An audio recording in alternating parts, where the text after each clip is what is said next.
anyway, we're here this afternoon with Gary still with me. Say hello, Gary. Hello, Karen. And Christian.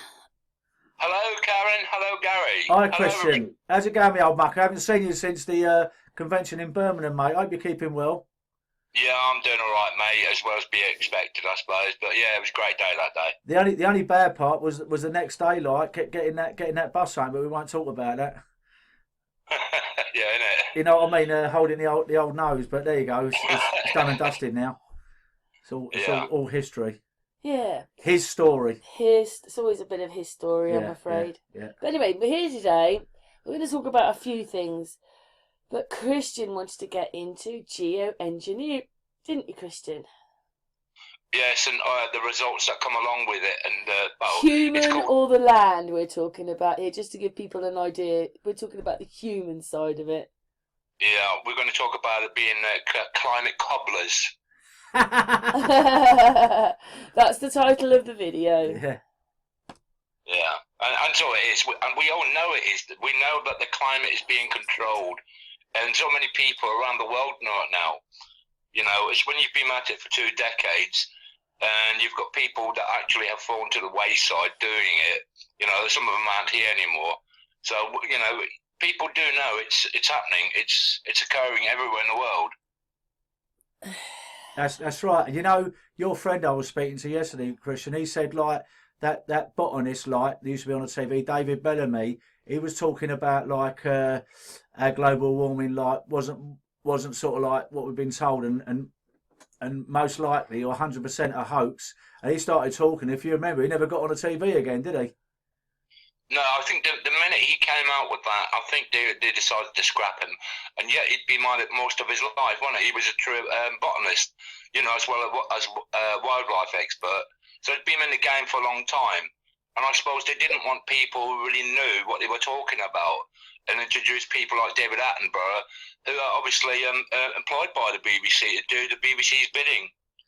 That's right. Yeah, I mean the thing is with that David Bellamy, it was beautiful. I think he's beautiful plant. I meant the way he used to talk like that.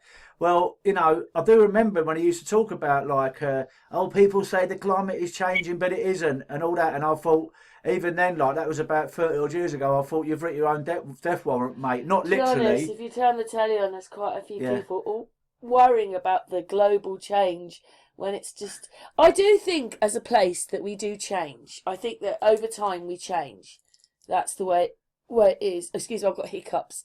But what it is it's natural cycles. And I do realise that through Peter and Pete channel, they said the air takes care of things basically. So, you know, if you opened a tub of ammonia under your nose, that's not very good. It's going to have loads of chemicals in it. But when you open it up, the air takes care of it. It's not like you walk around going, I can smell ammonia. Is it? Oh, excuse me, what hiccups. The air takes care of a lot of things, but I don't like that they are geoengineering around us. What with the air is sacred.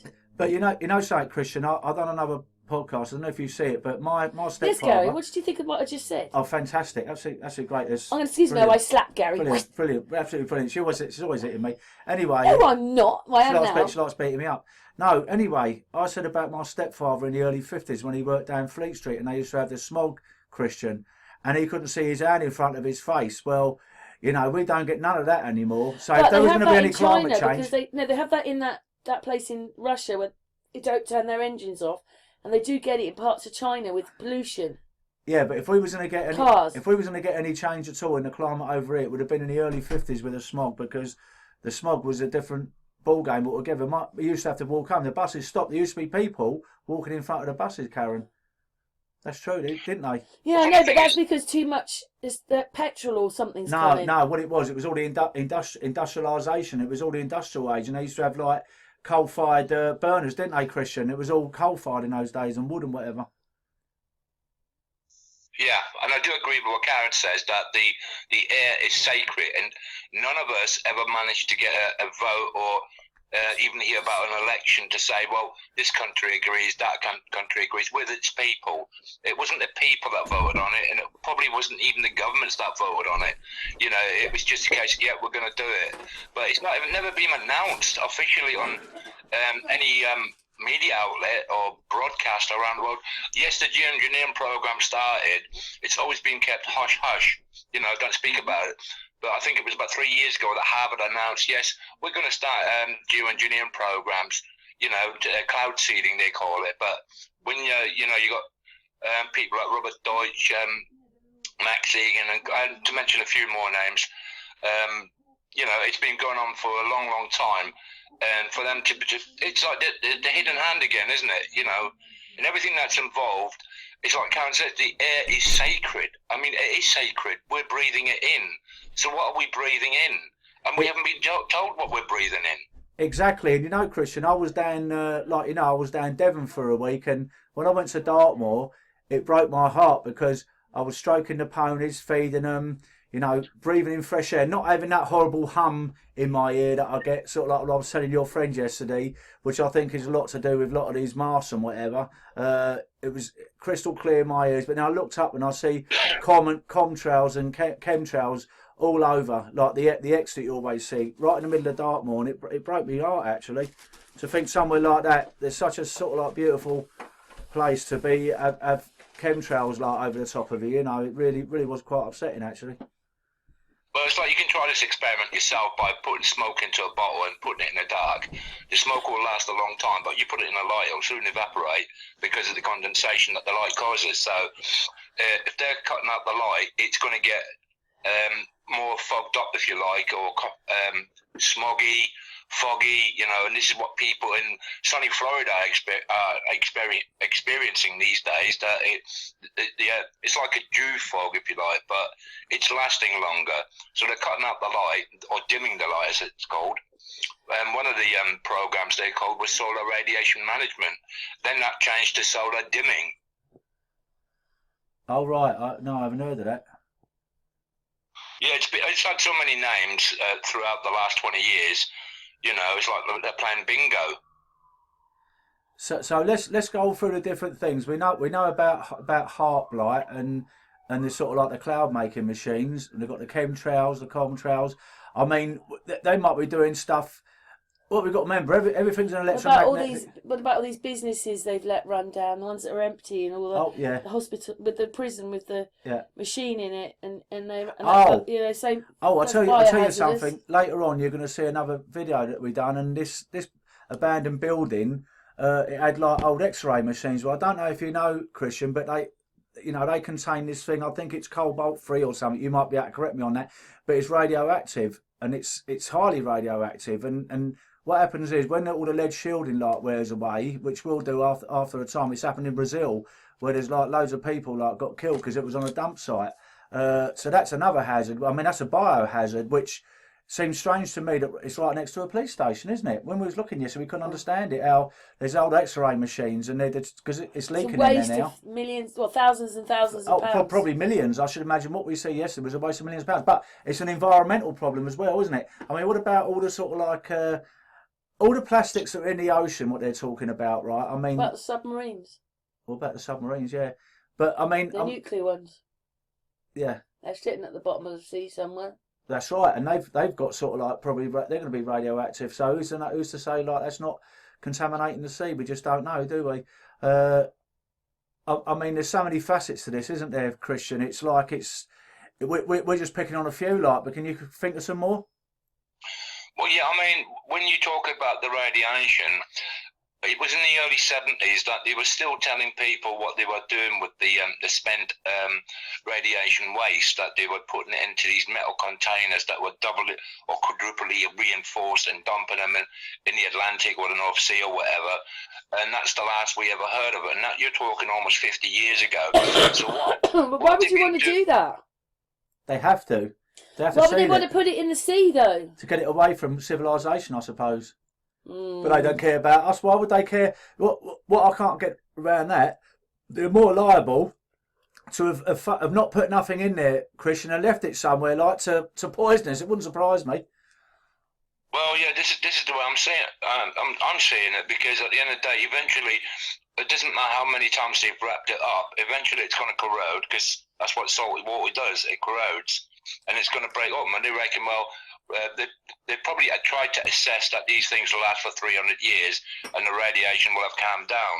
You know, it all depends on what type of radiation it is, I suppose. But we already did that video that radiation is energy. It's not what we think it is. It's not as dangerous as we think. And that guy was eating it. But there's different. No, there's different radiation. The radiation we're talking about, there is radiation that can kill you. I mean, them X-ray machines.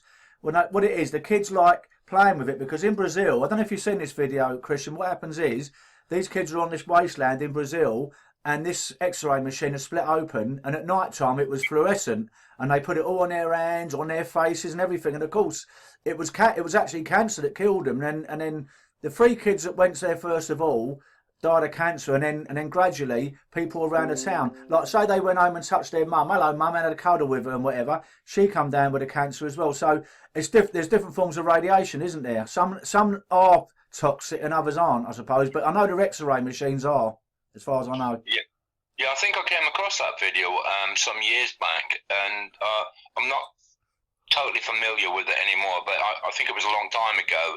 Good few years ago, yeah. It made them look like they were lit up, you know, so at night time you can actually see it. So yeah, I do remember coming across it. Luminescent, yeah, I mean, it was luminescent, wasn't it, the stuff? When it was at night time, it looked like sort of like some kind of fluorescent high-vis jacket kind of thing, but sort of like 1,000 times brighter. Yeah, and from what I understand, a couple of the other researchers that I've been following, he commented on the fact that if you're paying all these bills, right, a lot of it is going to support the very fact that you're being sprayed, like your water bills, your electric bills, that it's actually contributing to the geoengineering programs. So it's like a vicious circle, you know. And he even said that we've got to stop playing this game because it's their game, it's not our game. And that's the way I see it, because we're paying to have ourselves poisoned. You know, people have found out about the amalgamation in teeth and like that it was poisoning them as well because it gave up some type of frequency. Asbestos and all that, using asbestos we'll in talk houses. about asbestos in a little while, yeah.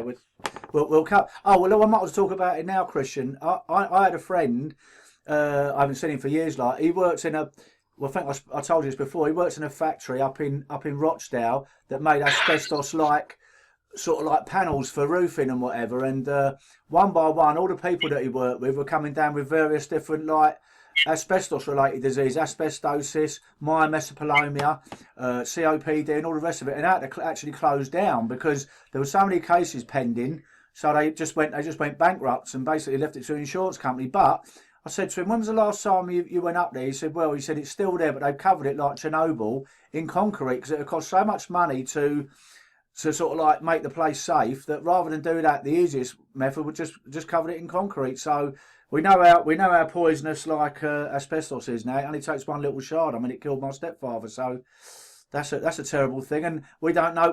Now they're talking about MDF as well. In America, you have to have MDF boards cut to the right size with strips on it, but they haven't done it over here yet. So that might be going the same way as asbestos.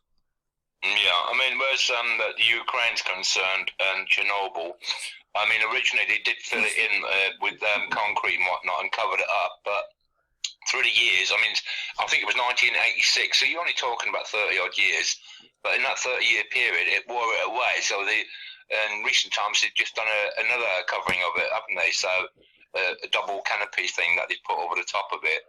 So obviously there is some form of danger from it, you know, to try and contain. Most things aren't good for us, are they? But I'll just pick you up on that, Christian. What you were saying earlier about all the sort of like graphite rods and all that, the used ones they put in the sea and all that with concrete. Surely the salt water is going to sort of like deteriorate it quicker than if it was just the air at Chernobyl. Surely the cement is going to concrete is going to deteriorate quicker. Surely. Well, if you go back, we don't know how many of these canisters that have been dumped in the Atlantic or the North Sea or the Pacific, wherever they've dumped them, there's actually a great big island that they made where they did start dumping it, and that's the same sort of process as what they used over Chernobyl. But in the last few years, we've seen dolphins, whales, sharks, you name it, seals, all wash up dead in just in the last few years. Could this be the result of all the contamination within the ocean? That's a good point, actually, Christian, because when I was a kid growing up in the 60s, I don't remember like all these whales that get beached like that are dead or sort of like dying, and these sort of like blue whales and one thing and another. That never seems to happen. So of course, because they go very very low in the ocean, the pressures don't affect them. I know the metabolism is different, so it doesn't affect them. I wonder whether that's a good point you're made. Whether these things are leaking now and contaminating the oceans. Yeah, I mean, and in more recent times, over the last 20 years or so, we hear that the military, when they have begun bombing campaigns, they use some of the spent uranium within their shell casing. So they bomb people to desolate the land in such a way that it's not habitable, as well as not being able to be arable to grow stuff. You know, when you put all these factors together, you think, well, that's why these immigrants just come over here, because they cannot continue living where they are. You know, and they're being spread throughout other areas. You know, so it's like Karen says, it's like we're living in the apocalypse, and we have been for the last, 30, 40 years, if not longer.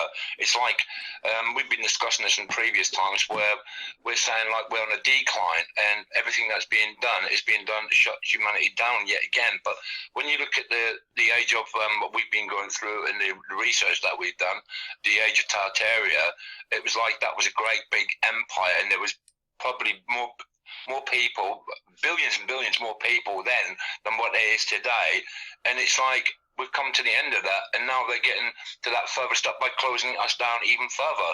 You know, there is proof there was other cities, tons and tons of proof of these other cities in places there's now just flat lands where it's been decimated, and the only remnants you've got is the lines and the floor. You know, that's amazing. That's right. Yeah, I mean, I look out for it all the time now. Anytime Karen and I go out, we're always on the lookout for different buildings that are sort of like made in a different way than what they currently are. And I mean, when I was down in Devon, I see a lot of stone buildings, and like I was saying earlier to you before we went on air, like it's amazing because they don't seem to be. You never seem to see any sinkage with these buildings. They seem to have different technology then to put these places up where they were actually made to last, and not sort of like just make some property developer like wealthy, Yeah, and that's for the climate cobblers. When you know that they're spraying metallic elements like strontium, barium, lithium, aluminium, cadmium, when you know that these are like accelerants, and they're also metallic in nature, and if the trees are sucking up these in the water supply, that trees drink water, we know that. And at the end of the day, if they're sucking it up within their system, it actually makes them like firecrackers. And then when you discover what happened in Australia in just recent times, over the last couple of years, that they've had their bushfires, it's like they're lighting up through the actual geoengineering programs with all the spraying. And obviously, when they've caught fire, they've gone up like something that's unstoppable, because one will ignite the other as fast as it's going. And it's like what was it, above ground world news that I've been following, he says that they burn it and then they bring in the water to wash it away, which is also geoengineering, or climate cobblers, if you like. Yeah. Yeah, it's a strange thing, really, and we're finding out about all this stuff now, but it's always been there. I mean, what them cloud making machines? I mean, when was the pattern made on them? That's what I'd like to know. I mean, is it a 100-year-old pattern or what? I don't know. Do you know? Well, I mean, I think when we're talking about the likes of Martin shows you some of these older buildings that, when you go back to the steam age, you've got to understand that the steam created a lot of, what's we call it? Not evaporation, but precipitation. It created the clouds that made rain. So the steam age actually contributed to the weather as well. And when you come back into more recent times, like NASA, they've got their own cloud making machines. Now they've got military using it on vehicles, and we're told that they're doing it at sea, at sea, on sea level, and they're doing it in the air, and it's just in recent times that I found out that in our country that we got 5 HARP stations, and I only believe that it's like in America and Alaska and probably parts of Indonesia and the outback of the world. I'd never thought that we had any HARP stations here, you know, and then you discover that nearly every other country's got these HARP stations, and you think, well, are they working in unison in some way to create frequency programs? Well, I'm wondering, you know, them HARP stations, are they tuned to a certain frequency that they just stick to all the time, or do they vary it for different things? I mean, you know, everything is frequency and vibration and electromagnetism. Have they found a way to sort of like, you know, get a certain frequency to sort of like they could be making earthquakes soon? We just don't know, do we? We just don't know what they're actually doing. Well, I mean, a lot of researchers have said that these are more or less like earthquake machines, that they can cause earthquakes and even move water. When you think that the way they control the harmonics, you know, that they can push the ionosphere in and out, you know, you're talking about very high pressure points, you know, and can it cause tsunamis as well? You know, it's all the same thing, isn't it? It's weather. Operations, you know, you can't see it any other way. But yeah, some of people like myself, I've known it's been going on for 20 years. But then when I came across Phil Schneider, he talks about it in 1990. You know, so that's 30 odd years ago.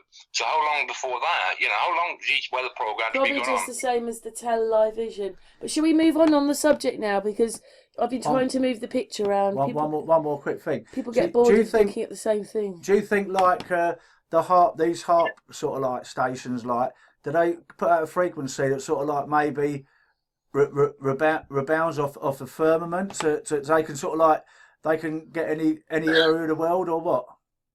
Or is it local? Is it local, Christian? Is it low? My point is it local, and can they sort of like put it to an area like a long way away? You know. Well, yeah, obviously. I mean, if they're spraying our air and these particulates that they're spraying are conductive and we're breathing them in, that almost makes us all like antennas. And then you begin to establish why there's so many people, even in my life, that have died with vascular dementia or vascular Alzheimer's or vascular something. I mean, what's vascular? Does that mean to do with your breathing? Yes, you know, I know. Oh, well, I know because my mum had vascular dementia. It's basically, it's all your sort of like, to do with all your sort of like breathing and all your airways and your sort of like your arteries and your veins and whatever, because it says vascular. So basically, it's your vascular system. So that makes perfect sense. So if you're breathing in, you know, barium, strontium, and all these other things. I mean, lithium. They say they're short of in the world for batteries, but they've got enough for sort of like chemtrails, haven't they? So anyway, you're breathing that in, Christian, and that's what gets into your bloodstream. So I know this for a fact, like through what I went through with my mother, you know. So yeah, it makes perfect sense. And then the metal gets into your brain, could get into your brain, like, and then that's what causes the dementia. Yeah, I mean, when I was in hospital, I mean, just to finish off here, not so long ago, and I was in several wards. I was moved from one ward to another ward to another ward to another ward. And the majority of the patients in there, between 60 and 80, they all had either dementia, Parkinson, Alzheimer's, you know, and you think, how many people of that sort of age, you know, some are only 60 odd years old, and you think, why are they getting it so early? I mean, when I was a child, I worked in an old folks home, and the average person that had Alzheimer's probably 95 to 100, you know, so it's just something by design. And then you figure out that the people that I know that have died through vascular dementia or vascular Alzheimer's, whatever, they've been just short of 70 years old, just, you know, the retirement age. And then we discover that so many pensioners have been bumped off just recently, and you begin to see, you know, like a constant, you know, it's like all these people have worked all their lives, they're never going to get to see pension age because they've been bumped off through being ill health. But it's so repetitive, you know, it's beyond belief. But you can see, like, there's a program that you know, controls it. The only thing I will interject there is, believe it or not, there's people now that are in their 40s that are getting dementia that was unheard of just 30 years ago. My sister told me, she works in these places, and she said the age is getting younger and younger and younger, so it's got to be a pattern there. Well, this is what I'm saying. Where there's a constant, there's a pattern. You know, and I have heard of a couple of people at 30 years old already getting dementia. I'm thinking that's terrible. But then again, it's the time period that we're living in right now, and the heavy spraying programs have been going for about 25 to 30 years. So that may explain it, because they've been breathing it in all their lives. You know, That's and it's right. tragic. That's It's right. tragic. Yeah, yeah, it's terrible. Right, move on then. Yeah, we want to move on in a second now. Yeah, We're just gonna stop the video just for a second. Yes, on Sun and Moon, me and Christian the other day had a hangout about a video that someone made going to this place and the tunnels that was in there. It just went, you know, there was tunnels everywhere going down, down, down, down, down. So Christian wants to, that one's not out as we're making this video. That one isn't out, but by the time this video gets, it should be, that video should be out. But Christian wants to talk a bit about it. So what do you want to say, Christian? Well, I mean, I didn't expect something like that still to exist, but obviously there's probably more than one of them. But I mean, it's like following Martin all them years back. He shows you things that go under the ground in great length, and I mean great length and distances. And you don't think that places like that are still around today. But I mean, even where I live, where we're told about tunnels and underground places that were actually active, you know, and you come across photos where there's buildings on top of buildings, and as I was a child, I got taught that the Romans built their buildings on the premise of a building that was there before, you know, on the architecture of the previous civilization. But how many times does this go down? And when you see that fort in Plymouth, you think, holy Jesus, yeah, but you know what it looks like to me? It looks like a redoubt fort. Yeah, Redoubt forts are below. See, there it is there, Flashgun Fort. See, the land is, I'm just showing the people. The land is up here and you have to go down into the fort and all those tunnels. A redoubt fort is exactly the same. But what it is that when they went down the steps, Mikey, someone that comes on the channel, he says it looks a bit like a pyramid down there. Yeah. I mean, it's got what you call portcullis windows, like on a boat or whatever, and it's the sort that you shoot It's the same, out of. you know. No, I'm alright, thanks, Gary. You know the one in Eastbourne I did? That's got loads of arches in it. This has got loads of arches in it. They've all got loads of arches in them. Yeah, it's got a Romanesque feel about it, but I wouldn't say it was. But on the grounds that it is below ground. Well, it depends which Roman you're thinking of. No, not the first one. How many levels Probably below the ground third is one. it though? Well, they didn't go. They didn't go down because they got like, well, their stuff started to run out, and I don't know. They were there for a few hours, and they just didn't go to it all. Well, as far as I can tell, they went down about 3, maybe 4 levels, or 3, 4 long staircases, which. I'm in understanding there, and I showed Gary, there is brown stone, grey stone, and bricks. Brown stone, grey stone, and bricks, and they're actually together like that. Brown stone, grey stone, and bricks. That means that this place would have been mended 3 times. It would have taken years to mend it. But the original bricks are still there, weren't they? Yeah, the brown stone is the original. The grey stone is a mending, and so are the bricks. But I already talked about this. We have exactly the same here. I put the picture up of Donington Castle, where you've got the castle, and then suddenly this red brick appears to mend it. We've been there, haven't we? And it's the same shape and everything, but it's brick. It's not stone. The rest of the thing is stone. What amazes me Who are is these that people the that outside. mended it? They must have spent years just mending things. The funny thing is, the actual damage is more or less on the inside walls, but when they show you the outside walls, they show you walls that are more or less completely intact and unblemished, not by a single shot or any sort of like attack. And you wonder, as they go down in the levels, and they still show you the portals, but how are you going to shoot someone underground when there's ground on the outside? I wondered whether it was a bit like, because it looks like a maze, whether it was, excuse me, Floss, get here. You're not going out there. You know, like they say, right, we'll put you in there, you've got 3 hours to get out, and we might kill you at any point, okay? You know, part of their games. It's like a place like that, maybe, where they used it to play games in. Do you know what? I would have to agree with that, because the way it's laid out is like you can get shot from one side and then shot from the other side. And Yeah, and some of those I did side, say, but on my video, Floss, just get here. I didn't see it. I did see it when we were watching the video that some of those look like gun holes. There's one here like these gun holes. In fact, they're these. Oh, where's my browser? There it is. They're these things here. They were on the inside as well, looking in rather than looking out. Yeah, it's like I said, a labyrinth of some sort where you had to fight your way outwards rather than anything else. But I mean, the fact that it goes so far below ground, you think yourself, was this at one point above ground level? You know, for them to be able to shoot outside. No, it's a redoubt fort which is below ground. They've got you haven't watched my video that we did. I'll put some photographs in there. These things are in New York. They're in England. They're everywhere. So basically, they had the same architect and the same empire that probably built them. Yeah, it's not just one place they are. They're called redoubt forts. They go below the ground, and then everything is below it. Yeah, I mean, in one part of the video, I saw that the cameras started playing up, the speed of the cameras and the draining of the batteries, and I think that's probably why they couldn't spend as much time also, down there. look, you know, this one here, there's another one here, what it says is, and it might still be the same place, let me grab it. It says here, Plymouth Western Defences. When you look at that, that's a star fort, isn't it? It certainly looks like a star fort. But I don't know if it's the same place as this one, or this one. I'm not quite sure if it's the same place, but you can see that everything with the arches and everything's all below ground. It's a redoubt fort.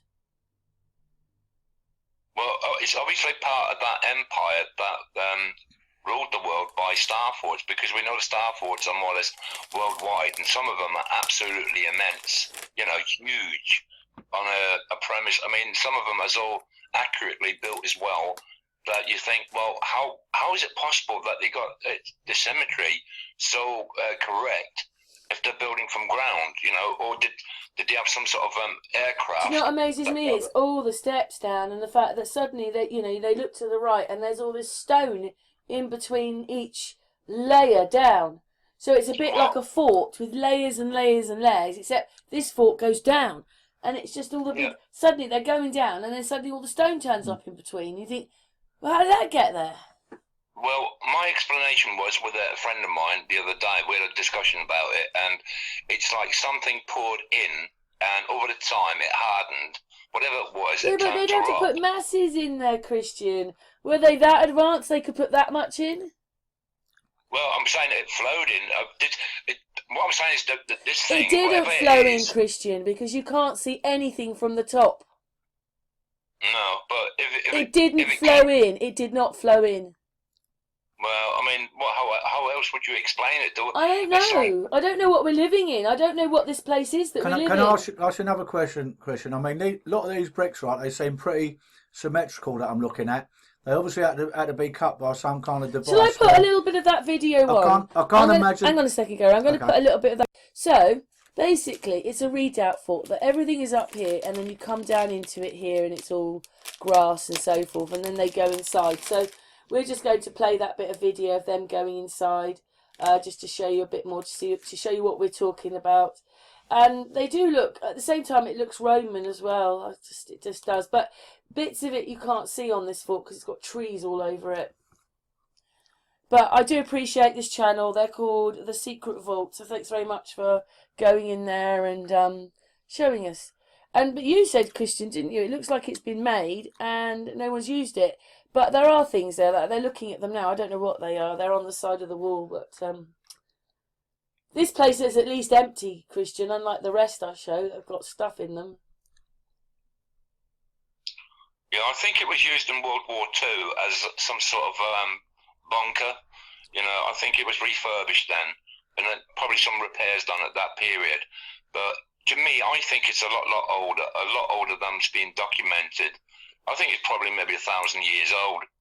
You know, but by the way the bottom layers look like. And to me, I would have thought that you do not build a brick wall inside the rock face. It's impossible. You know, that had to come later. You know, I'm just showing Eastbourne. The one in Eastbourne is round. It's not the same shape as the other one, but it's got all the all the arches, and it's a redoubt fire because it's underground. So they're not going to tell us how far this one goes down, are they? And how many tunnels No. there are? Do you think a lot of that sort of like stonework then was done like in a foundry beforehand? It wasn't sort of like cut, dug out of the ground on site, and it was done in a foundry and brought there, or what? Well, I try and stick to logic and reasoning. You know, common sense always prevails. And the way I saw it, that it's only to one side of this place where it's like something flowed There you in, go, but brick it was and mud, stone, and it brick and became stone. hardened. Sorry, Christian. You know, you cannot build a wall Stone, within brick. inside the rock face because it's both sides of the rock face. So the wall was already there. So something that came in and it Yeah, hardened. you don't know That's what happened, Christian. Well, do you know something? It does look like there's mortar, because what I'm looking at in this stairwell, there is like there's sort of like big stonework going down, and you see some kind of mortar light in between all the brickwork. They're not completely symmetrical, so maybe they were sort of like cut with some kind of machine. Yeah. Where Paul Cook's saying that this is very pyramid-like. I don't know what it is, but because Mikey said the one at Plymouth looked like a pyramid when you're going down the steps, Paul Cook did the one in Hastings where it looked like, he says it's a pyramid. We're going back to Paul Cook now, where it looked like a pyramid. Underneath here, it's down here somewhere. It does have the feel, doesn't it? It does have the feel of the bottom inside of the pyramid. But look what they built all those years ago. Look at it. Even if you just saw that picture of the one in Hastings, look at the size of those. I mean, take away, you know, we might sort of like not agree on like how these places were built, Christian, but it doesn't seem like what we've been told, like with his story, that they had the technology to do this stuff. They just weren't around. There you go, brick, stone, stone. We're being told this Gary, is all done brick, stone, the same thing. That's been brick, but there was brick and stone on the side. So he's saying it was mortar. But I can't see that stonemasons just sort of like slaved away like for sort of like 16 hours a day, cutting all these blocks into shape. It doesn't make it would take a million lifetimes. It's just not feasible. They had sort of like alternative sort of like techniques and processes to sort of like do it than what we don't use today, because you know we're only going by what we've been told, but you know it's complete rubbish. They must have had like mechanical machinery of some description to cut these blocks out or mould them like a foundry, like they do with bricks. There you go. There's the stone. Look, in the middle of it all, then starts becoming stone in between. You can't see this, Christian, but there's a mixture of everything. There's like obviously modern sort of like builders have got in there like, and bodged it up, but you actually see the original stonework. How much effort it would have taken to mend it?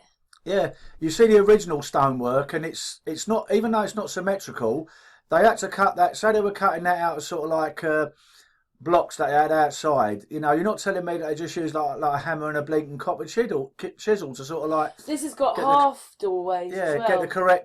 It's not like them sort of like stone buildings that you see sometimes where it's all completely staggered. These are quite symmetrical, rectangular blocks, admittedly of different dimensions, but they still had to be cut square, obviously. Yeah, I mean, in a couple of places that I saw, that these square blocks were protecting a brick wall behind it. So is the actual blocking like a cladding, you know, that they put in front of buildings? But yeah, one of my thoughts was how many billions of bricks were used to build that? Trillions of bricks? You know, it just blows your mind apart. Trillions of stone, you mean? Well, stone and brick, you know. The brick is just over the archways to things where they've mended it. But there's masses of brick, and then here we're looking at grey brick, but in a minute we'll see the brown brick and the grey brick. Sorry, stone. The brown stone and the grey stone and the red bricks. Well, let me put this here. Do you think, I'm going to go on a limb here. Here's the one. I see one in America. Do you think they might have been built by giants? No. This is the one in America. Look, no. Do you see all those different like arches they've got, and they go down? Well, the one in Plymouth, this is the same as that. It goes all underneath. It's all underneath the ground. It's just a lot lower. I mean, the last time I came across them sort of arches, that what they've got in there, is more or less part of a sewage system, and I'm thinking, well, it's very similar to that, you know. But yeah, it's look up Fort Wadsworth in New York. Wadworth, WAD Worth, New York. It's the same kind of thing. Yeah. And So, also, when I was looking through here at this fort, I came across. Oh, is it stuck? No, it's going. I came across. Here it comes. I'm coming now. Look at that. We have those in the Solent. That one, okay, is hectagonal or whatever you want to call it. So it's not round, but we have those in I've actually seen by the Isle of Wight. I've actually seen one of them up close when I'm going past on the ferry, and you think like they must have sort of like cleared all the water out to make them in the first place. Or the water wasn't Well, there. So see, this is inside that fort. It's a redoubt fort again, just like the others. So they're everywhere, these things. all I can say is that the 18th century or the 1800s, right? There was nothing but bricklayers. Everybody was a bricklayer because everything's been attributed to the 1800s. And look at that, and that's all in brick. That's been mended with bricks. I have to say something. I haven't. It's we can't watch it now. But what it was is this person was talking about when the last ice age was here, and how the water dropped, and how there was a lot more land.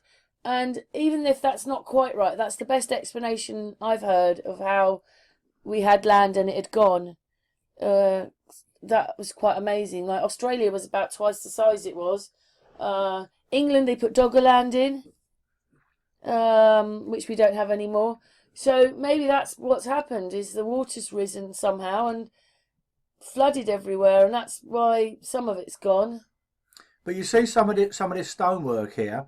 It's quite incredible because they're all different sizes. All they're sort of like pretty symmetrical, like rectangular, square blocks and whatever.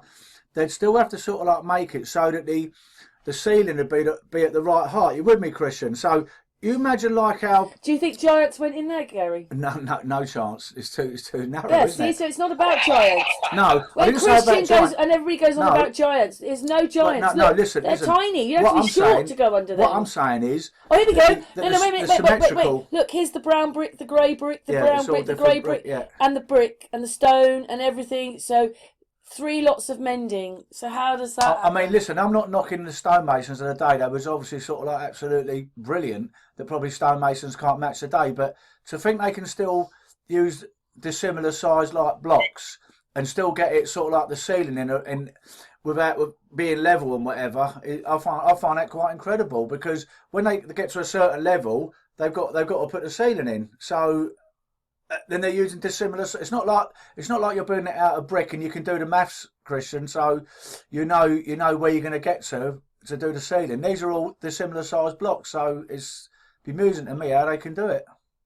Well, I think one of the repair jobs, taken for example, the square blocking, is reminiscent of the polygonals from the Mayans, the Incas, and various other places around the earth that's got the polygonal building blocks, and it's like they've left their little signature of who these people were. You know, it's not quite the same, but the idea of polygonal is there. I don't even know why they mended these. They've just mended a fireplace in front of us, and then as the fireplace was broken, they put the bricks in. Why would you want a fire in that? Looking at it, it'd be half stone and half brick. I don't know. It's all weird. They go down more than 3 flights of steps, but it's like a labyrinth in there. Yeah, I mean, as we know, that it didn't even. I think it looks like the one in New York with all the arches in it. It's more like that. It's a redoubt. It's a redoubt fort. Well, we do know that some of the places were actually bricked up. You know, some of the tunnels were bricked up to make sure you didn't get down. Imagine building all this. It's all down. So how did they do it? They'd have to dig it all out. Well, yeah, this is what I'm saying. It was at one time above ground level because there's no sign of electricity. What? It just suddenly going down sunk. there. it just sunk as a hole, and the building hole went Do you without. think maybe that like without they've been mud cracking or flood anything? after mud flood after mud flood? Now they're under the ground, but originally these were ground level or what? No, because they're not filled They in can't with mud, be, can are they? they? Can't be. Gary, I think you're on the right way, mate. No, because the gun arches aren't filled in with mud. Now we've got gun. Why would you have gun arches though under the ground? Well, they're not, because it goes down the hill a bit, and then it's got trees all over it, so you can't see that part of it. I think we need to discover how deep down it goes. I mean, that would give you a better answer, but I think Gary's right. But at one time, I'd say it was more ground level than what it is now. I mean, why build something? No, a redoubt fort goes below. But do you think maybe, Christian, like that the reason they had these under the ground, like several stories or whatever, was because they're not going to be affected by artillery shells or cannons or whatever. But basically, if you're above ground, like it's going to affect you. But then again, how can Well, they who are they retaliate? fighting? How can they retaliate? Who are they fighting? Yeah, but why do they have them little viewing Yeah, I things? see that. I see Yeah. those. Yeah, and they're on the outside, but some of those are on the You inside. see, In now here. I'm just looking just now. You can't see it, Christian, but you will do. You'll see them little spiral things that you see that sort of like the little pillar box things. Why would you have them? Why would you have them?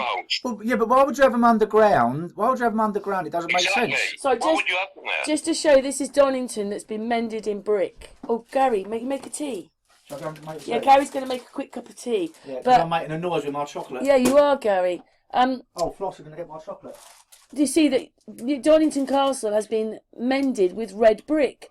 And why would they do that? Okay, they've mended it, and they've mended it as a turret, but it's the wrong thing. That was stone and brick. Why didn't they put the brick back? Why didn't they put the flints and the stone back? Why have they mended it in brick?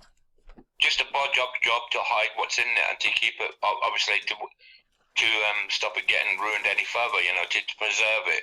It was just a quick job. That's why. Yeah, but so many people are going out and mending these things. It's rather a lot of mending, don't you think? Yeah, but beyond belief in it. It really is.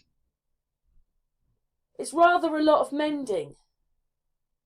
Yeah. I mean, like this place here would have taken years to mend. Oh, just for anybody that doesn't watch the other video, they get some. Wait a minute, Christian, wait a minute.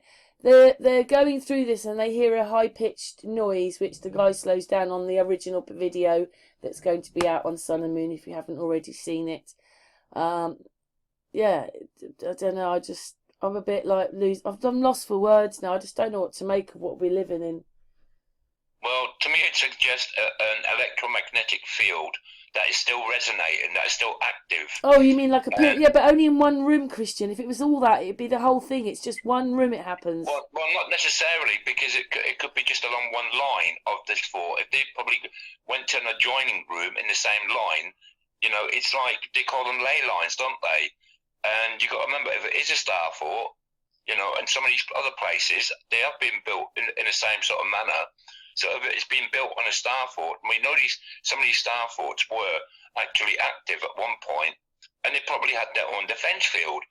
Now, if that was fully active, to the point that it did have a defence force field, nothing would penetrate it, would it? Just bounce off. Whatever it is, it's still active. And you got to remember they were walking they around it for 2 hours. They only found it in one room. Yeah, because they didn't go to any of the adjoining areas. You got to remember, there's loads of places that were bricked up. So are these places bricked up deliberately? It's even. Well, you're not supposed to be in there at all. Yeah, this is what I'm just saying. That It's not. I know they're in there, but it's not. This hasn't been made so they can go and hunt around it and look at it. This place is closed off to everybody. 1 second, I'm going somewhere else. Where am I going? Oh, right, we're going outside now. Yeah, we're on the last bit now, Christian, of this video. Yeah, it's just so amazing that places like that exist, and they should be open to the public because it's part of where we live. But it's like everything else, isn't it? Undisclosed. Cover up. Yeah, and you begin to sniff a rat, a big rat. If it had been these they were the baddies, they could have turned around and said, "We defeated the baddies, and now we're the goodies." But it's actually the other way around. Probably they destroyed the goodies. Yeah, and I think that some of us are the remnants of the goodies. That's what I believe. That's my firm belief. Because we're the ones trying to find out what we are, where we came from. And as far as I know, so many families that I've come across in the past, they can only go back to a certain degree, the 1800s, and then it just comes to a full stop. But when you come to this rich elite, they've got portraits of them going back thousands of years. How's that? It's well, you don't know what to say about it. It's like most of us are just cattle, and they are herding us and harvesting us and mining us, and Yeah, That's my what it feels feeling, if like. you want to, because it was actually probably should have done it in the geoengineering, but I think in America they're making everybody live on the outside, so the inside will be barren, just like Australia. That's what they're doing, slowly. Yeah, it's not nice. You know, when you start establishing that most of the history that you learn at school is being fabricated or messed around with. You know, we know about the changing of the calendars, and that's probably deliberate as well to make sure we stay confused and not join the time errors directly from one to another. You know, yeah, it's quite disturbing. I don't know what those things are. You have to wait for the video, but I don't know, there's loads of them in that bit. I don't know what they're for. I don't know if I see pyramid, but I do see tunnels which look a bit like we're going down a tube station. I'm not so sure about that. I mean, Yeah, it's some like of I the said, tunnels go down for a bit of it. The roofs are all covered in. It's like you're going down a tube tunnel, sort of. I don't know. yeah. I just find it all a bit weird. But I mean, some of the tunnels they show you, you can, we're shining the torch, and you think, how far down does that go? You know, but they didn't venture down any of these places because they were Well, just they too do go long. down quite deep, and they did say a couple of times, "Whoa," because when they shine their torch down, they can't see the bottom. Yeah, they can't see the end. That's what I'm saying. It's like a giant labyrinth. You know, I mean, it's a good job they didn't come across any ogres, isn't it? They would have run like. Yeah, like the one in the prison. They suddenly came across people living there, and he explains that there's some horrible feeling in there, and it's like scalar waves and so Yeah. forth. That's what the person living there says. But yeah, who knows? And we're on the outside now, and it does look a bit Starfort like. I said that in the original video. And a lot of it's underground, so it's normal level, but that is below ground level inside, and it's from here to me. But you think, why would they want all this? For what? And why would most of it be under the ground? That to me is an enigma in itself. You know, it's so puzzling. You see, because some of the ports that are pointing outwards, they have got nothing on the other side of them. They have got nothing but ground or earth on the outside, and you cannot fire into the ground because that's pointless. You know, why have an outside portcullis hole where you can fire outwards? You know, then there's nothing to fire at because it's blocked. You know, it's stupid. Yeah, anyway, this video's coming to an end now. Should we carry on another subject now? Because we've done about 40 minutes on this one. Yeah, well, it's still an interesting subject, though, and we wonder how many other places like it in Britain, things that we've never been told about. There's loads of these readout places. You know, it's almost like when we were at school, we were told fairy tales. That's what it feels like to me. Fairy tales. It's almost like a real. It's like someone's taken us to a magical space star, a magical kingdom, a space star or something, and tells us that that's how they lived. Oh, we're at the end of that video. Hang on, we're at the end of that video. 1 second. The last part of this is going to be on UFO. Ooh. But before we get going, me and Christian have talked a lot about those things up in the sky. I've seen them, Christian's seen them, Robert Forsha's seen them. I've seen them. Wide Awake's seen them, Gary's seen them, and there was someone else, can't remember now. I don't take my eyes off the sky these days. I'm going to They're walk up into there, things. going in front of the sun, they're in the clouds, we don't know what they are, whether they're extraterrestrial, UFO, but they don't come from planets, we can't get through. They're interdimensional. Yeah. Or they're from our future. Well, do you know something? Or our past. Yeah. What about, how do we know? What about retro causality, like sort of like what Matt from Quantum of Conscience says, that they're sort of like they're coming from our future back to here, like it's going to happen that way. It's basically from our future. That's what the film Manelian was about. That's what I'm saying. The thing is, Christian, we know like that. The more awake you become, I mean, you could probably see these things. Karen can see it, I can see it, and all these other people can see it. But you'll get someone that's totally unawake. They might not be able to see it. Maybe they're strictly for people like us. But that doesn't. I know they don't come from. I'm 100% sure they don't come from like distant sort of like galaxies, and maybe the pre-programming was to sort of like say to us that they knew this was going to happen at end times. So they're saying like it's an alien. It's their fault. Yeah, they're coming from. Yeah, so we're getting the blame. No, the thing is, rather than coming from distant galaxies and all that, they're interdimensional, which they knew was going to happen. So it's all like retro causality, knowing it was going to happen. What do you think? Well, I believe that it's a possibility that interdimensions happen, but it's when like we're called like they say that we're from a binary system, right? Now, when they talk about binary system, that certain things you can only see with the infrared telescope, right? Does that mean that this other binary system is vibrating at a different frequency? It's there, but most people can't see it. Well, the one thing that happens is that when people are watching this, they always see them and they flicker, and then they see them and they flicker, and they see them and they flicker, and as they're flickering, they're moving. So I'm not sure if they're in our dimension. They're just going slow enough that we can see them here, but they might be in another dimension. Well, I want to pick up on what Christian... They might be having their life right now, and that's their life, and we're in their life. I just picked up on what Christian said. Maybe, listen to this scenario, Christian. The powers that be, the elite, everyone you call them, knew there was going to be this great awakening, like end times, right? And they knew that people like us were going to see these things because let's face it, we are got to be vibrating at a different frequency because we're seeing all this stuff and no one else is. So they knew we was going to see this stuff. So they have to give the excuse saying that they're coming from outer space and whatever, knowing that we were going to see see that one. That one says British government UFO sightings. It's the triangle one. So maybe Christian, this is what it is. I'm going to leave that one. There's a giant one there. I'm forever seeing things in the sky. I mean, I don't know what the hell they are, but you know. We don't even know if we're looking at aeroplanes. They don't look right either. No, that's right. I mean, I think there's people in the community. I mean, if you remember, like about 40, 50 years ago, there's a guy called Travis Walton that said like he got abducted by aliens, but. How do we know? Like when I look at him, I'm a bit suspicious about him. I see him on a program a little while ago, and I'm wondering like if he's just working for the other side and he's told to say it. We just don't know, do we? Well, I'm going back to what JFK said: the secret industrial military complex. And when you work that out, that it has been kept secret even since them days. Yes, we've heard this. Yes, we've heard that. But there's so many operations that we don't know about.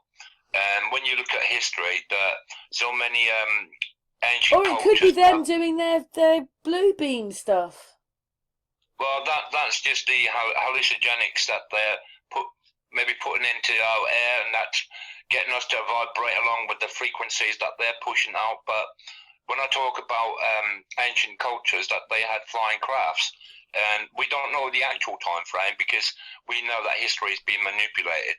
But there's evidence that so many cultures did have flying craft, right? There's no disputing that. Maybe they went into the future and they're locked up there in a time they can't come to our time because they're not from our time. But what I've heard in recent times is so many people coming to me saying, well, I saw them, but they were flickering. And even my friend Nora said they're flickering on and off, on and off, on and off, flickering on and off. I don't know if they're flickering on and off, but they're flickering on and off in our perspective. Yeah, it's almost like they are flickering. Yeah, it's like they're flickering. Like the one I've got of J315, I've put it one out on Sun and Moon, and I've got another one, and I've put them both out on the Unscrambled Channel. In that, he's caught it flickering. It's coming out. Guess where it's coming out of? It's coming out of the volcano that's going off in La Palma. La Palma, yeah. The thing comes out of the volcano and flies off, and it's flickering. But you know something? You know what might sort of like back up? Might be the cameras making it look like it flickers. I don't know. Exactly. What might back up our feeling about like you've got to be on a certain frequency to sort of like notice these things, Christian, is because I've seen videos where you've got a person that can see it and his mate can't see it. So basically you've got sort of like, they say, look at that up there, and they really can't see it. So maybe they're not on the correct frequency to visualise it, you know. It's not always the case. You get mass UFO sightings where you get sort of like a whole group of people seeing them. But you don't know what they are. It could be some kind of light operation. Do you know, look at that. You see, you remember I told you, when I lived in Inkpen, above the wood, there was like a boomerang shaped thing. There it is. Right. But it looked like a contrail. But there it is. Look, it's a boomerang shape. Boomerang. But you see what I'm saying, Christian? So you could have two people one's sort of like on a different frequency than the other. He can see it, and the other person can't. So his mate just turns around and says, "Oh, you're seeing things," you know. Well, it's to do with the electromagnetic world that we're in. We might even be living in an electromagnetic universe, and that everything is pertaining to that. You know, because everybody's saying that everything is about frequency, vibration. You know, and when you put it together like that, it's exactly what you just said about your mate being not able to see it, and yet he's able to see it because both are vibrating on a different frequency. And that, again, would come down to the fact that it's in the blood. The blood is everything, yeah? And why they've been doing blood tests with so many people in the last couple of years, you know, to find out the people that are resonating with the right frequency. It's like tuning in a radio. Yeah, if you tune it off slightly, you'll get two radio stations. So you have to make sure it's tuned in right to get the right wavelength, you know, to be able to listen clearly and see it clearly, sort of thing. So basically, that's what it is. That people don't vibrate on the same resonance. You know, they're on a different level, and it's like if you're being taught blue is white all your life from birth, you'll think that white is blue, sort of thing. You know, and because The one thing that they have tried to throw in our face is the aliens, though, isn't it? Yeah, well, I mean, the thing is, you know, the predictive programming has been there since the year dot. I mean, go back to the early 60s or even the 50s. They've been sort of like ramming it down our throats. So they haven't done all this for nothing. So they're either sort of like, maybe it's a bit of all of this. Maybe like there is sort of like interdimensional beings that are sort of like coming into our dimension that we're catching on glimpses of, and they might also be doing their own. The elite might be doing their own as well. It might be a combination of all of the above. You with me? Or yeah, they've well, gone. years. We've got computer programs running us, and these things are running us. Really, it's them. We're just run by computer programs here. Could be. Well, when you go back to it before the television was predominant in our homes, and we only had radios, you had Orson Welles announce on the radio that we were being attacked by aliens from Mars, right? And when you put it into that perspective, that some of these people knew about aliens even before NASA was invented, you know, before NASA was even dreamt up. So there's this premise that aliens have been around. And then when you go back to ancient Egypt and you see these crafts within their scripture, within their hieroglyphics, within their pottery and whatnot, you know, you have to. And then you have to be careful that, you know, today we live in a CGI era where nothing is real. And you don't know whether some people have made these up. I mean, I've seen them, you've seen them, Christian's seen them. I've seen people's footage with them on. So they're real, but not all these. Like, yes, but you know, look at this one here. Like, look at that. They said UFO sighting, and look at it. That could be a CGI. But I think there's also smoke screen stuff going on, fake stuff, like Robert Lazar saying like he went to Area 51, like, and they were sort of like dismantling like a UFO. I believe what he's doing that. The reason they do that for Christian is because these things really do exist, but they're interdimensional, and they're trying to do their own bit, like the NASA and the elite are doing their bit to say, oh no, well, we've captured one. They're from a distant galaxy, as opposed to like interdimensional, because they've got to carry on. But you know what that looks like? What they captured in Boswell. That looks like a Saturn balloon. Yeah. Oh right. Yeah. Not a spaceship. It's a Saturn balloon. You see what I mean, Christian? They've got because they knew this was going to happen. They have to do their take on it. Our take on it is they're interdimensional beings, like, and we're catching glimpses of them. Their take on it is they don't seem to come near us, supposedly, but people are disappearing. But you know something, though, Christian? You worked this one out. Say Roswell in 1947, right? You're telling me that this spaceship, right, has travelled. I've just said billions, what it is. billions and billions and trillions and trillions and trillions of miles, and then it happens to crash like on in the desert. It doesn't make sense how they got that technology and then they crash at the last minute. When you think about it, it's so ridiculous. That was a weather balloon. Yeah, nothing they say makes much sense to me in that respect. But you got to put it together that what Karen just said, that even that Egypt, we think maybe 50,000, 5,000, 3,000 years old, whatever. We don't know if it's real. And for all we know, Egypt could have been 400 years ago, and it's just the way it looks today. But Yeah, it's the fact Well, that look they've at missed. houses when you leave them for 10, 20 years. Look at those ones in 2017. They look older Yeah, inside I because mean, they've been left for a few years and damp gets in. but I mean, it's like I pointed out. This is the way you can tell whether something is genuine or not, and you feel that there's something not quite right with it. We always come back to nature, and nature tells us a lot of stuff. It's like when you said about these houses that they look like they're only 25 years old, but the trees they're like 250 years old, and you think something does not add up here. And I totally agree with you, Karen, on that point It's because a really it weird doesn't make any place sense. we live. You think what else has been faked, and this is where we are. We are in a time of information, and we're getting fed so much information that it's confusing us to a degree we don't know whether we're coming or going.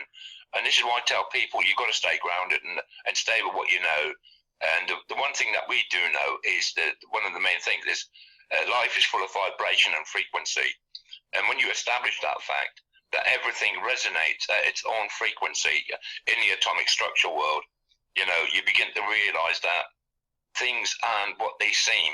We were told about geology, and geology, as we're finding out now, is totally exactly the opposite of what they taught us at school.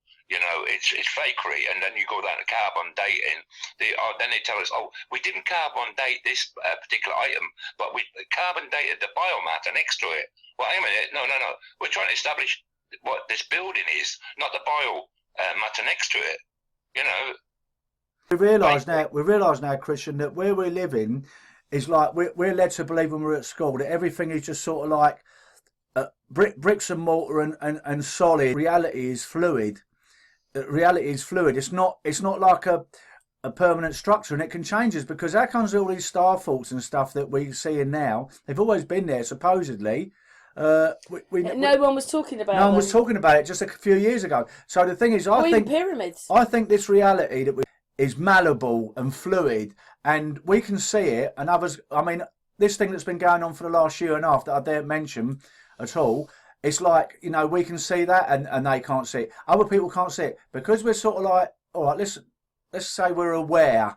Some people don't like that word awake. We're aware of what's going on around us, and we're seeing the malleability and fluidness of sort of like where we're living. This I actually sort of like don't like that word Mandela effect. So I like calling it reality shifting because I feel like we're in this sort of like sea of it's like ripples in an ocean where sort of like this place. That's the only way I can explain it, Christian. Where this place where we live in is not solid. It's like it's an illusionary world. It's a holographic world, and this is what I think the elite are so scared of because all us lot in our community worldwide, we're changing the fabric of reality. And this is why all this stuff is going on because enough of us get together in our collective consciousness, we're actually changing the matter and fabric of reality. Yeah, we need to say to those if those things aren't baddies, we need to go, can you help us? Please, can you help us? There's no one here to help us. I mean, some people even turn around and say that UFOs are actually angels in disguise. I mean, I don't necessarily agree with that, but it has been said. Well, I'd go along with that premise. I would go along with that. But when you see this one here, all these things moving, they could be stars moving. The stars move. People don't realise there's fixed ones and there's not fixed ones. And some of them move around and do things. I've seen a star move. But we know, the thing is people, there's a lot of people in the true community, let's call it the word, but I don't like it. The Mandela effect doesn't exist, but there's ample proof there now, Christian, that cannot be explained. You can sort of like turn around and say, oh, well, they changed. Because, I mean, the one that I picked up on, which other people in the chat room remembered, was Orla Yule. I remembered it was Orla Yule with a U, not Ole. But we could turn around and say, okay, they changed the name of that. So a lot of this stuff, yes, it's because they changed the logo and the name. But there's a lot of sort of like residue of stuff how it was before and now, But some things cannot be explained. Well, maybe they're the ones that built things like the redoubt forts. And you know something? I actually believe it's sort of like the Creator's message to us. We can see this, and we're saying we're getting little clues here, there, and everywhere. That's all I can put it down to. I know a lot of it is fakery, but there are some. I think you fit it in a nutshell there, mate. that we're getting our little messages. I mean, some people call it synchronicity, right? But it's exactly what you're saying. It's like we're getting our little messages saying that they're messing around. They shouldn't be here, and we share the world with them, right? And they don't like it that they've been exposed. Yeah, and I think that's exactly what it is. That this is their control system, and the minute we start realizing who we are, what we are, where we are, it's a threat to their system of control. Yes. Right. Yes. And the thing is, there's no. What you got to remember is this is probably why they got bunkers, because really that's the only hiding place for them. They're not going to spend quadzillions on all these bunkers like for nothing. I think they're there for when enough people become awake, and it will happen. I'm not going to say like it's not. It might happen. It will happen when enough people become awake. It's all over for them. They're toast. It's end of story. Finito. Yeah. And then they got to go. They got to go and scurry off to their bunkers because you listen. It don't matter how big armies are or anything. You can't fight numbers. When there's enough people awake. The armies they've got some kind of technology. Like we've seen trees burning from the inside out. We understand cold fusion, and we don't know who did that as well. Yes. You know, we've got that day in September about 20 years ago. We don't quite understand all that. Unmentionable. Yeah, but what I'm saying is, Karen, I'm saying like, yes, there's some people who are never going to get it, but there's more and more people getting stuff now. I think what's happened in the last couple of years, remember when we was down at Hyde Park, has really awoke people that don't know anything about anything else, and that is good for us, because now they're starting to look, all the people we spoke to start looking at other things, and there's a snowballing effect, and this is what they're terrified of, because we've only got to have, what do you reckon, Christian, 15-20% of the world population, this all over? Yeah, I mean, when you correlate with what you've been just saying, they go underground, and we established that there are places from different time frames where you've got like your cities underground in various places, and they're doing it today. And then you think about the seed vaults that they put in various places. But the one thing they're doing right now in our world, in the obvious evidence of it, yeah, the aerosol spraying, the GMOs, the fluoride in the water and the lithium in the water, it's like knocking the current population back to zero. And it's like they did this over 100 years ago, you know, with the wars and whatnot.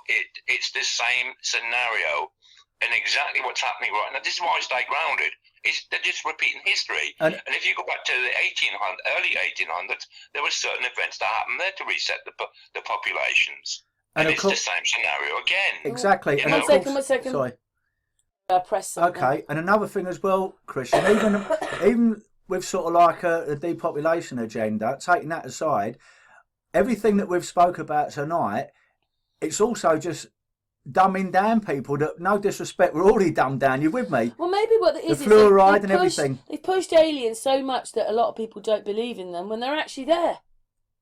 Yeah, but I think it's a two-pronged attack. I think they know that these things exist, right? They've known for a very long time, but they know they're interdimensional beings that might be on our side or whatever. But they're trying to push, because what you got to remember, we always have to go. We've spoken about this before, Christian. You go exactly the opposite of what we've been told, right? We've always said that. So what they're saying, they're coming from distant galaxies, but they're actually from right here. And like Christian said earlier, they're vibrating at a slightly different frequency. Like you've got Radio 1 and Radio 2 next door to each other. We're on Radio 1, they're on Radio 2. But if you notice, you got it. If you notice, sometimes, Christian, you can go in between and get two stations that intermingle. That you can hear both of them. We're seeing them quite often. Or you don't think they've done this to the sky so they can see them?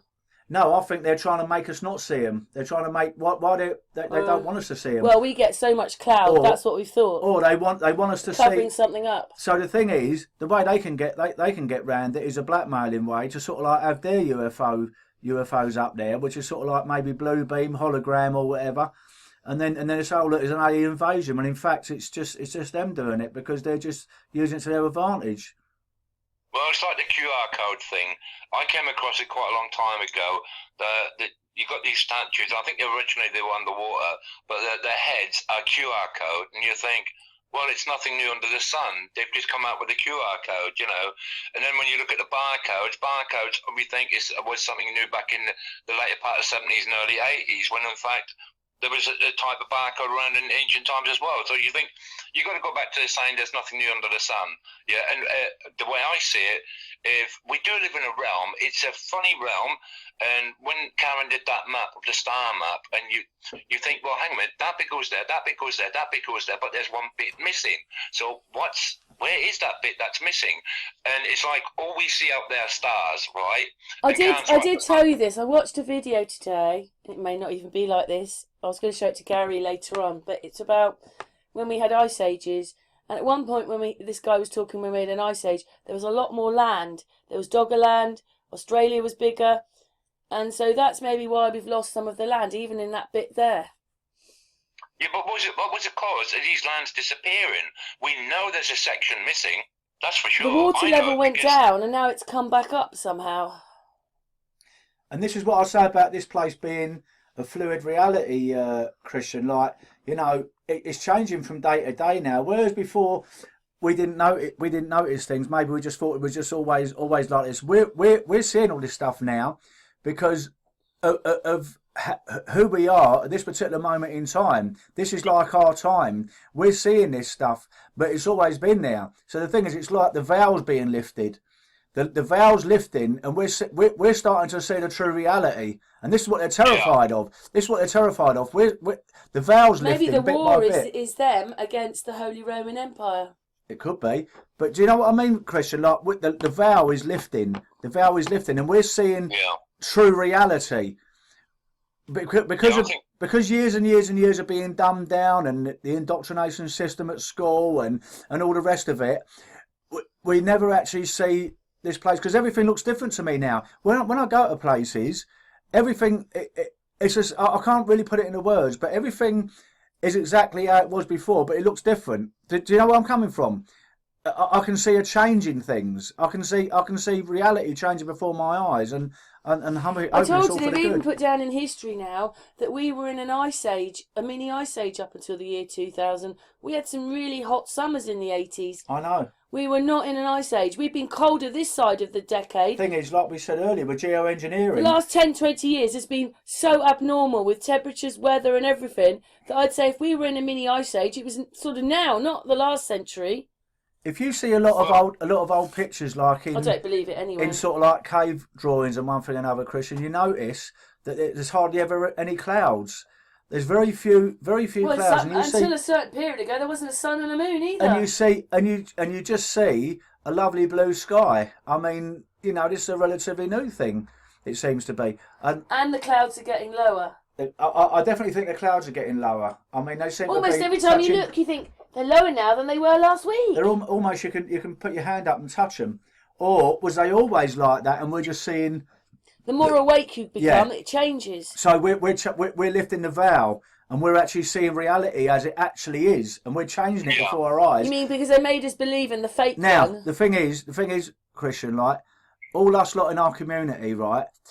We might never be multi-millionaires or whatever, like, and have like loads of power, so-called power, but what we've got on our side, we've got deep-rooted spirituality, which the other side can never have. They'd love to be like us, because at the end of the day, when you've got like $1 trillion, you can buy anything you want, but you haven't got a spiritual connection. They need us.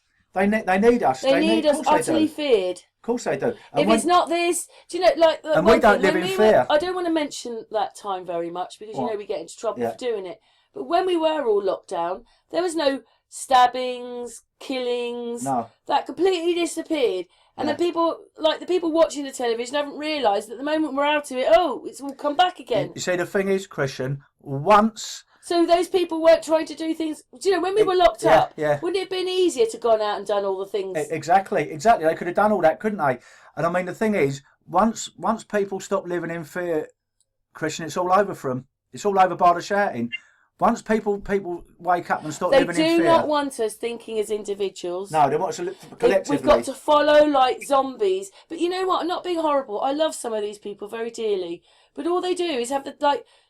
Like the lady down the road, like my parents, like my in-laws. The television is on all the time. They're actually watching the television, and you've got to get a conversation going in the break. They're so into the programmes, they're stuck to the television. Well, I mean, the thing is, you know, you talk to anyone and you say to them, any subject we've ever spoke about, Christian, which is numerable, and when you turn around and say to them, "Why do you believe that?" they're going to turn around and say, "Well, I see it on the television." So when you got that when you got that mentality, that you're never gonna wake them people up.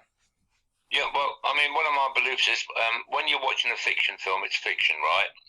And like you said, one of their main control systems is fear, right? And they've now linked it to money in such a way that in Australia people were afraid to get this $90,000 fine just for popping outside of their house. I mean, that's just well above criminality itself, isn't it? That's not law. You know, you're stopping somebody. That's when you don't. People don't realise that everybody thinks it's this one world order is coming, but it's already here. We're already in it. It's always been here. It's always been here. They're just implementing it. It's horrible to think we were born into it. I still think, and that is Holy Roman Empire. I still think though, Christian, that we have had we spoke about it today, me and Karen. We've had a gigantic impact because they're making silly little errors. They've put like a few year plan. They're rushing it through, and they're making gigantic errors with it. But when I've been going back and looking at those abandoned hospitals, when they talk, they'll say this was an asylum, but in its time it was a quarantine centre for polio and diphtheria. So we've obviously had these things before. Exactly. Nothing. You know what I mean is they've done this to us before, yeah. And then you think, well, as we had all those asylums, where did all those people go? Precisely. You see, I've got nothing. You can't be sick and in an asylum 1 week, and then where are they going? An open air prison? And I mean, when I was watching one about prisons, it was saying that a lot of the elderly patients in the prisons have cancer and illnesses, and a lot of them now are getting old.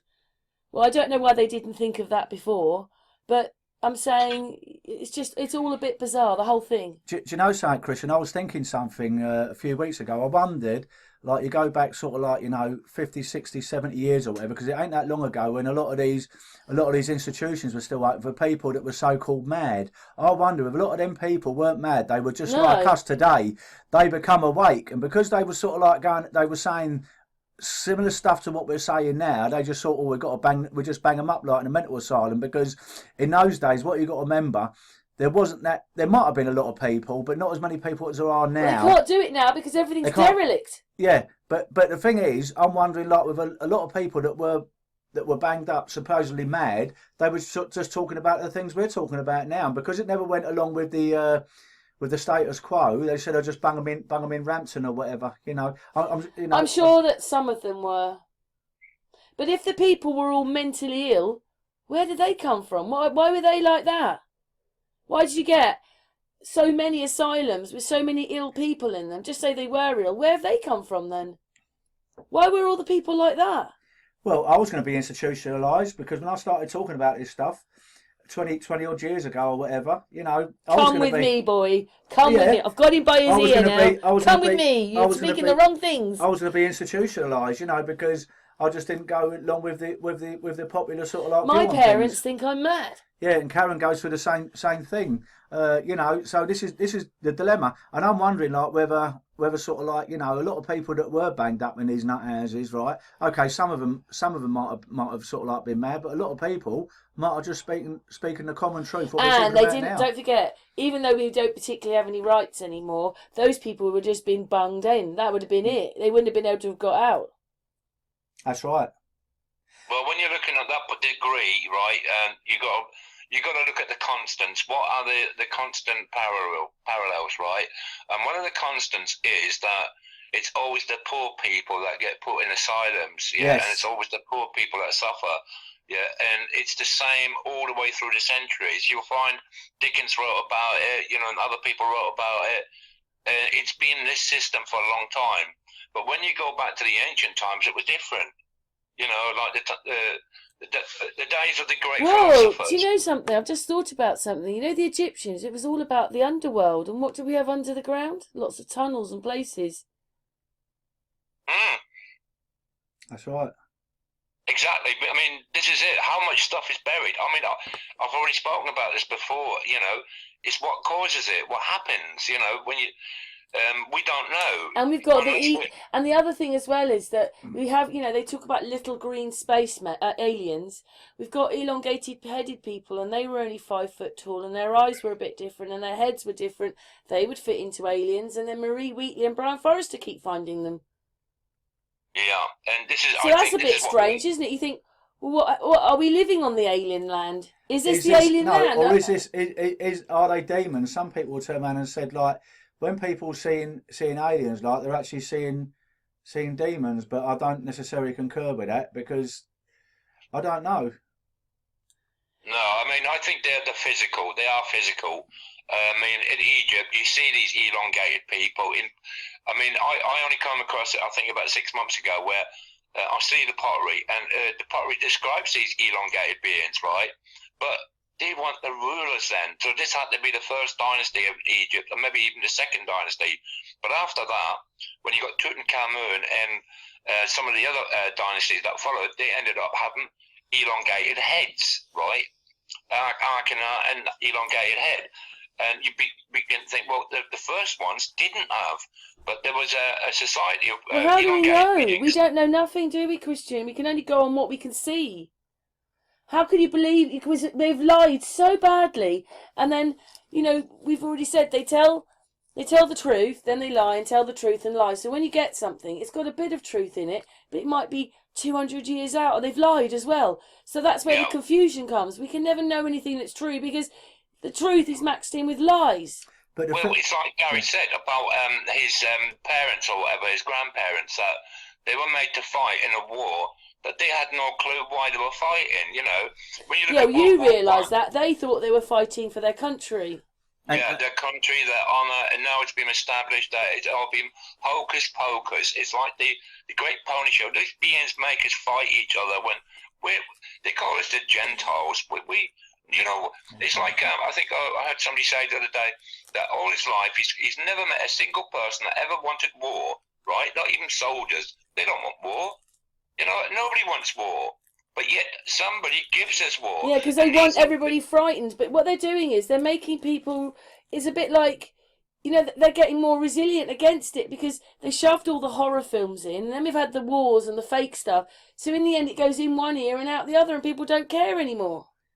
Yeah, and we're still in that war right now because the war is against the people. That's the sad bit. It was never about aliens or anything else. It was about us. Us. It's always been about us, getting us to fight each other. When you look at history, right, and I've said this to you countless times about the 100-year War of the Roses, and you think, why were people fighting each other? And it's the elite, and yet these elites. What it is they haven't even you have to go keep looking it up, and then you'll find it. I always do that. I never go to one piece of history and think, oh, that's it. I like to scan it, look at things, watch videos, the whole thing. And listen, I can't remember which king it was. It might be King Henry V. I can't remember. I can't remember which Henry it was. And then there was another king, and I think he was French. And actually, in history, it has one king and then the next king. But when other people are doing the history, one was in, one was out. The other one was back in, then that one was back out. It's like they're not telling us what quite happened. And in that War of the Roses, we're being overrun and overrun and overrun. Another king. Oh, that king's in, that king's out. They're not. Yeah. But who knows that until you start really researching and looking in and realising that other people. Then when you try and explain the War of the Roses, it's so complicated you can't. Well, do you know something, Christian? If you get any sort of ex-army man and you said to him I've got to be very careful what I say here because I've even got people in my family that are actually still in the forces, but they probably won't hear this anyway. You turn around and said, "Oh, you went to war. Why did you do it?" All they can turn around and say is, "I was instructed to." I was instructed to do it. But I was instructed to do it because a superior said I had to do it. So my point is, really, if you think about it deep down, that is really the only reason why they said, oh well, we're going to war with this country, and I've been instructed to do it. But if they really think about it, they're killing a fellow man or injuring a fellow man, and of course the other side just think the same thing. You don't know if any of that history's correct. It's all written down, and but that's it does. What they told I mean, me. wars did told us. Well, my dad did fight in the Second World War, so I know because he was a I've got commando. family that did. So, but my point is, right? let's face it, you can say anything you want. You can say, oh well, I was fighting for my country, because the thing is, in God's world, we're all the same. There's no countries or anything, so you're basically fighting yourself. Yeah, let me explain. You're fighting yourself. But is this why? Wait, we've only got a little bit of time left now, Chris. Yeah, but Christian, 1 second. Is that why the armies have gone down in numbers, because people don't believe in it the same? Maybe people thought. But they also, we don't even have, like years ago, we used to have a fleet of ships. We don't have them anymore. Well, some people just do it for a means of making a living, you know. But you hear, we haven't even got ships to look after us. I mean, they don't need it now, because they say they've got missiles and bombs. But it's all, we haven't got any money anyway, looking at the state of how they've abandoned everything. Let me explain this. The silent R for Tuzon, yeah? When you discover what this actually means, is to fight your enemy within, right? And to me, what's happened in the past, it's like someone's come in and given it the old hero, right? Saying, this guy has said this about you, and then going to the other side, this guy said this about you. He gets them both to fight each other, right? They'll kill each other, and all of a sudden their lands are vacant, right? And you just step in, and how's your father? Yeah. I've got 2 sets of land, and this is how the Rothschilds operate. Yeah, we know this through the last 500 years, that the Rothschilds have operated on the information war, right? Saying, oh, he's been defeated. But you don't know if they're part of the history. But if you remember, with the Rothschilds, with the Napoleonic War, didn't sort of like he turn around and say, oh well, the French are winning. The French are winning, lot, and everyone sold their shares, and they bought the shares up for next to nothing, didn't they? Don't forget, listen, everything you're talking about is stuff that they've given us, and we all know that that's a lie now. So you don't know if any of it's true. But they've accumulated a great amount of wealth, so they must have. Well, how do you know? Well, they're only telling you through the television. Well, they own the whole of the city of London, near enough, don't they? Yeah, and other people have shown us their properties and their wealth. And the very fact that they did this through the First World War, they did it through the Second World War.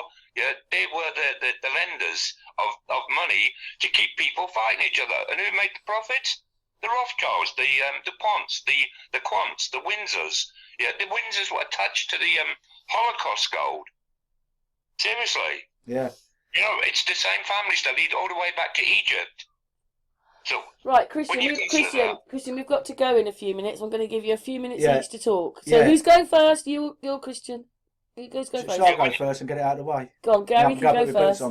Right, no, we just had a fantastic talk tonight about various different subjects, and you know, I like doing that because it's a variety, but everything is all connected. Basically, everything's all connected because we're fighting this sort of like unseen enemy, but we're fighting our way, not with sort of like weapons. We're fighting it with sort of like our collective consciousness and our spirituality, and we're going to keep on fighting on until we win this thing. And I am quite prepared, and they know that because you know I get all these funny phone calls. I'm quite prepared to give my life for this cause because it's so important to me, for people that come after me and for my family. No, I don't care anymore. I don't care about myself anymore. I don't care. I've lived a good life, but I will keep on fighting a good fight, Christian. I know you probably think the same. So I'll hand the podium over to you, mate. Well, yeah, my thoughts are the same. As long as you stand within your own truth and you fight for that truth. You know, it's like you're fighting for everybody else. You know, but you know what the problem there is, Christian, very quickly, is that you can say that and you can say that, Gary, because you know who you are. Once people get to know who they are as people, and most people don't because they're running around on the television and so on, you need to know who you are. Then you can start thinking differently. I've got one person to answer to, and that's a big man upstairs, like everyone has. Everyone else can go and take a hike, as far as I'm concerned, and I'll tell it to anybody's face. Don't care who they are, and you know that, Christian. You know I'm the same as you. We don't. That is why when we went to that convention, like that lad looked at me and you and thought these geezers ain't going to take no shit, and that's why he sort of like come up to us and told us about, you know, he's being followed and all that because he could see that me and you will not take any prisoners, and I know you feel exactly the same way. We're just going to fight the good fight until the bitter end. Go on, Christian. Yeah, I feel exactly the same way that the convention. I don't think I've ever talked to so many people in one day in all my life. You know, the vibrations was all high, you know, that you just couldn't stop talking to anyone. And when the truth resonates, it resonates to that point. It gives you that high, you know, and you begin to feel that you are with like-minded people, and that's where we need to be. But what they do is they get us to fight each other. They want us all separate in our own. I mean, for instance, when we would, you know, when we do etymology, they've got us living in apartments apart from. Everything is to keep you singular and on your own and only looking at the television. You see, the thing is, Christian... Is that it? Do they was what people sat in front of the television 24 hours a day? Me and Christian are both very hard men, but we've got controlled aggression, and we control it to the point where we won't fight our fellow man, because we know we don't want to do that. We know that's wrong.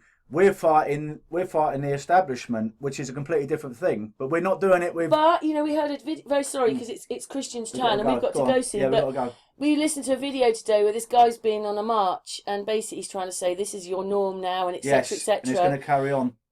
Yeah, but he said, I'm not some crazy person. I'm just fighting for the human... For freedom, for a human race. Because we've got our rights. We've got our own bodies. We should be allowed to do what we... It's our bodies. Yes. Go on, let Christian carry on, Christian. Yeah, I totally agree with that. I mean, at the end of the day, there's no one allowed to inflict any damage onto you unless you give them consent. And you need informed consent to be able to comply to it. And what they've done is exactly the opposite. So, yeah, we are all sovereign beings, and that's the way we should stay. And as long as we live in our truth, that's the real thing that matters. You know, that's my last thought. Fantastic. Well, we've been going for an hour and a half. Where's my cursor? There it is. That's a good time to finish, because usually that's a good... Yeah, thank you very much, Gary. Thank you very much, Christian. Thank you, Christian, mate, and I'll speak to you very soon, yeah? Yes, mate, no problem. It's been really great. It's been a pleasure as always. Like, we're putting the world to rights, and we're doing our little bit each and every time, mate. Yes, indeed. Yes. Thank you, Christian. Thank you, Gary, and thank you, chat room. Thank you, and goodbye to everybody. Yeah, goodbye, everyone.